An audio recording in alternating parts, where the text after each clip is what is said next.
Halo semuanya, hari ini kita akan membahas salah satu komponen terpenting dalam sebuah komputer, yaitu CPU atau Central Processing Unit.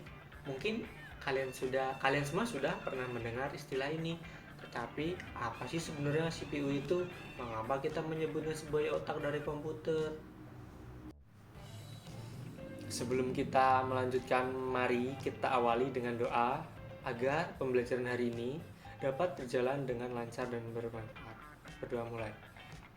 Ya Allah, kami bersyukur atas kesempatan yang Kau berikan kepada kami untuk belajar bersama hari ini. Semoga pengetahuan yang kami peroleh bermanfaat dan menjadi bekal untuk masa depan. Bukakan hati dan pikiran kami agar dapat memahami setiap materi yang akan disampaikan. Amin. Sebelum kita memasuki materi, mari kita lihat tujuan dari pembelajaran hari ini. Hari ini kita akan belajar tentang memahami apa itu CPU dan fungsinya. Yang kedua, mengenal bagian-bagian utama dari CPU, yaitu ALU, CU, dan register. Yang ketiga, mengetahui bagaimana cara kerja CPU melalui siklus instruksinya. Yang keempat, melihat perkembangan teknologi CPU dari masa ke masa. Dengan tujuan ini, saya harap kita bisa lebih memahami peran CPU dalam komputer dan bagaimana perkembangannya setelah memengaruhi teknologi yang kita gunakan sehari-hari. Apa itu CPU? Pertama-tama, mari kita pahami apa itu CPU. CPU adalah perangkat keras yang bertugas mengeksekusi semua perintah yang kita berikan ke komputer. Jadi setiap kali kita mengeklik mouse atau membuka aplikasi, CPU bekerja untuk memastikan perintah tersebut dijalankan dengan benar. Nah, di dalam CPU sendiri ada beberapa bagian penting yang membuatnya bisa bekerja dengan efisien. Hari ini kita akan mempelajari 3 komponen utama, yaitu ALU, Arithmetic Logic Unit, CU, Control Unit, dan Register. Selain itu, kita juga akan melihat bagaimana CPU bekerja dan sedikit membahas perkembangan teknologi dari masa ke masa. Ini ada sedikit gambaran bagian CPU. Ada Arithmetic Logic Unit atau ALU, ada Control Unit, CU, dan Register. Ini contoh bagian-bagian. Yang pertama itu ALU, Arithmetic Logic Unit. ALU atau Arithmetic Logic Unit bertanggung jawab untuk melakukan operasi matematika dan logika.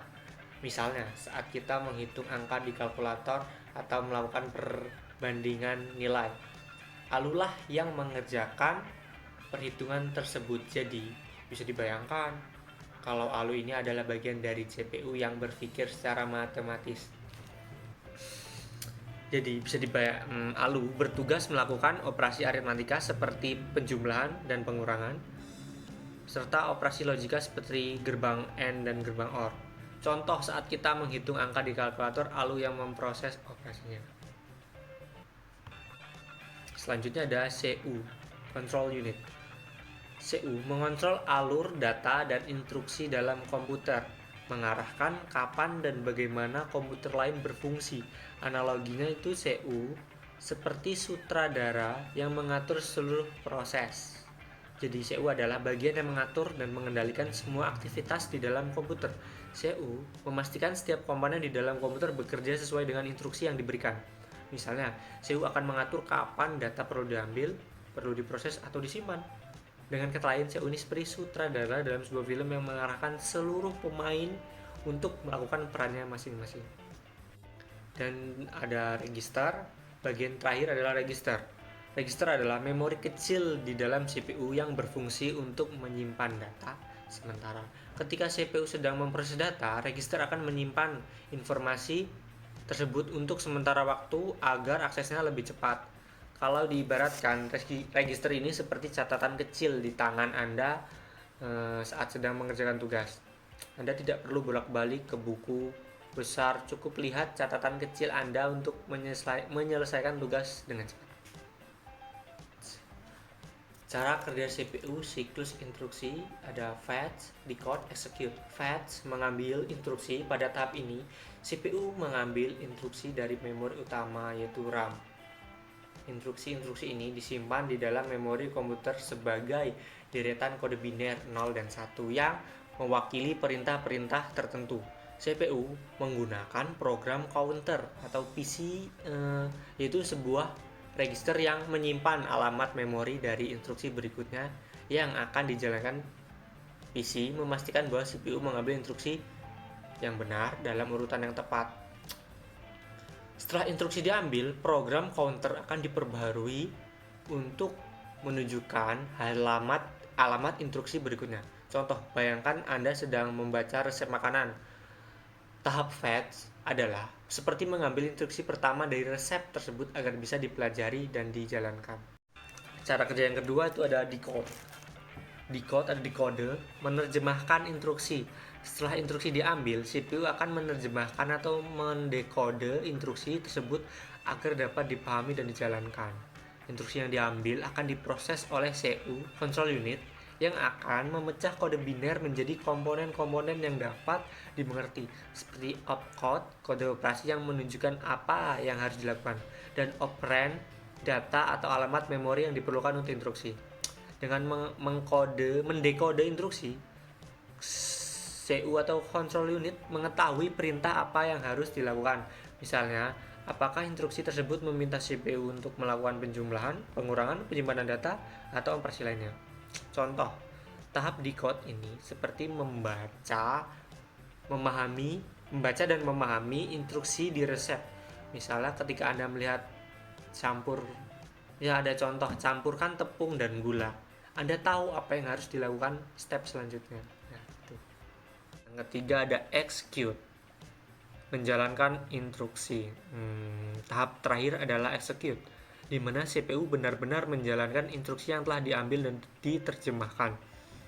Arithmetic Logic Unit (ALU) akan melakukan perhitungan matematika atau operasi logika berdasarkan instruksi. Misalnya, jika instruksinya adalah tambahkan 2 dengan 3, ALU akan mengoperasikan penjumlahan tersebut dan menghasilkan nilai 5. Hasil dari operasi ini kemudian akan disimpan di register atau dikirim kembali ke memori utama untuk disimpan atau digunakan dalam operasi lebih lanjut. Jika instruksi tersebut melibatkan perpindahan data atau pengambilan keputusan seperti operasi if atau else, CPU akan memastikan bahwa data dipindahkan ke tempat yang benar atau operasi yang sesuai dijalankan. Contoh, execute ini seperti benar-benar mencampurkan tepung dan gula sesuai instruksi yang sudah Anda baca di resep. Next, perkembangan teknologi CPU. Sejak ditemukan, teknologi CPU telah berkembang pesat dari ukuran yang sangat besar dengan kecepatan yang terbatas hingga menjadi lebih kecil, lebih cepat, dan lebih efisien. Mari kita lihat perjalanan teknologi CPU.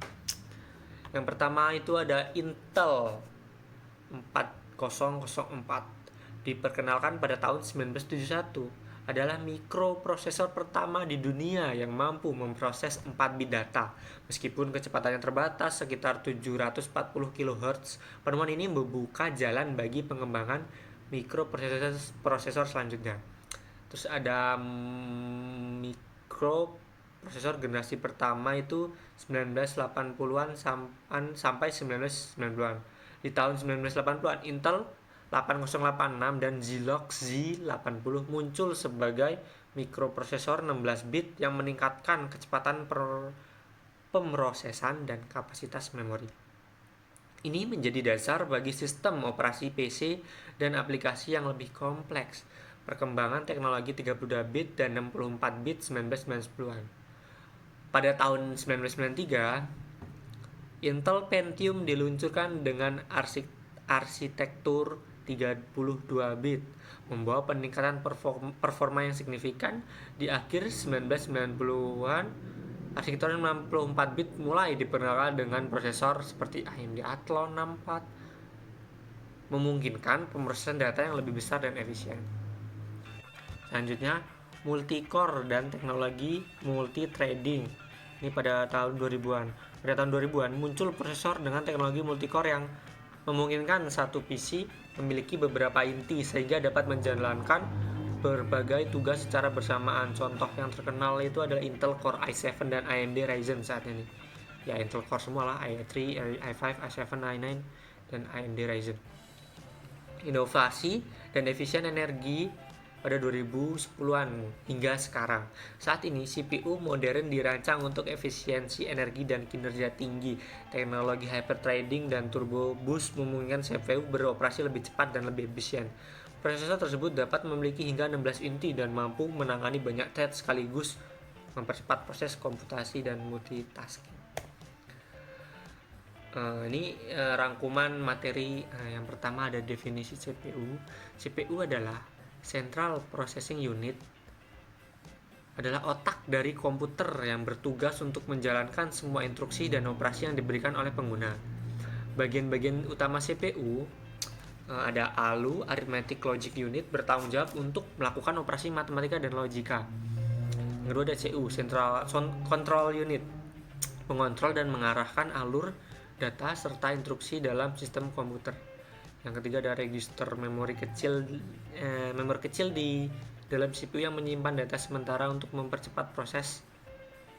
So, ada cara kerja CPU. CPU bekerja melalui 3 tahap, yaitu fetch, mengambil instruksi, decode, menerjemahkan instruksi, dan execute, menjalankan instruksi. Proses ini berlangsung sangat cepat, memungkinkan CPU untuk menjalankan banyak instruksi dalam waktu yang singkat. Perkembangan teknologi CPU telah mengalami perkembangan yang pesat dari mikroprosesor awal yang seperti Intel 404 yang berukuran besar dan terbatas hingga prosesor modern yang teknologi multi-core dan efisiensi energi yang sangat tinggi. Teknologi ini memungkinkan komputer untuk menangani banyak tugas sekaligus dan meningkatkan performa secara signifikan. Baik, terima kasih atas perhatian dan partisipasi Anda selama presentasi ini dan pembelajaran ini. Hari ini kita telah membahas berbagai poin penting tentang CPU, termasuk definisi, bagian-bagian utamanya, cara kerja, dan perkembangan teknologi dari waktu ke waktu. Saya harap pengetahuan yang telah kita pelajari bersama-sama dapat bermanfaat dalam memahami teknologi komputer dan perangkat keras yang kita gunakan setiap hari-harinya. Jika ada yang ingin ditanyakan atau didiskusikan lebih lanjut, silakan komen di video ini, ajukan pertanyaan Anda. Saya akan senang hati menjawab dan membantu memperjelas pemahaman kita. Mari kita akhiri dengan doa. Doa, dipersilakan. Ya Allah, kami bersyukur atas kesempatan yang Engkau berikan untuk belajar dan berbagi pengetahuan hari ini. Semoga apa yang telah kami pelajari dapat bermanfaat dan menjadi bekal untuk masa depan kami. Limpahkanlah ilmu dan hikmah kepada kami agar kami dapat mengaplikasikannya dalam kehidupan sehari-hari. Amin ya Rabbal. Baik, terima kasih teman-teman. Dadah.